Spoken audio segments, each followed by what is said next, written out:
waxaa ka mid ahaa oraahyadii ugu caansanaa ee Cabdulraxmaan bin Khalduun. Baruhu waxay saameyn ku yeeshaan dabeecadda mar kasta oo meel dhul ahi ay sayaxdo oo ay ubaxyo bixiso.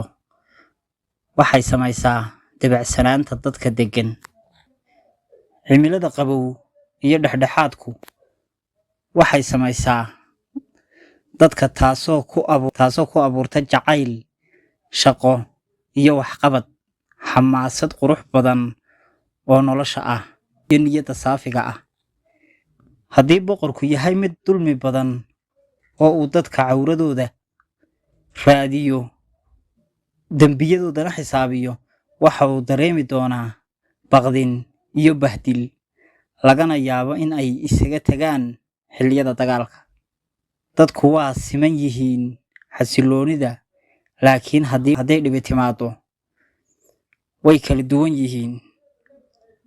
Waxaa laga yaabaa inay dhacdo in qaranku qaato muujinta awoodda iyo dulmiga, laakiin waa baraarug degdeg ah oo la mid ah laambad marka uu shidaalku ka dhammaado.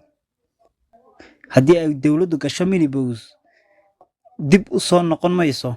Dhallinyaradeedii xataa haddii ay madaxdeedu isku dayaan inay beddelaan dowlad iyo rag, reer baadiyaha ayaa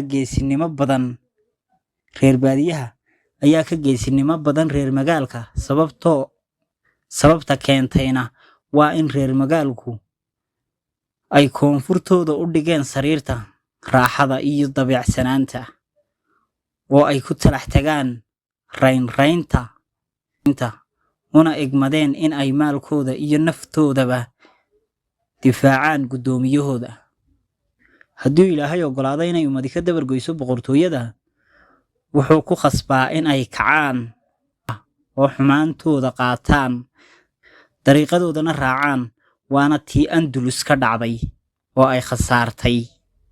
Caqli xumo dadku waxay muujinayaan daacadnimo, waxay u hayaan nacayb iyo ciil. Haddii ay masiibo ku dhacdana isagay u sii dhiibaan oo aanay dan ka lahayn.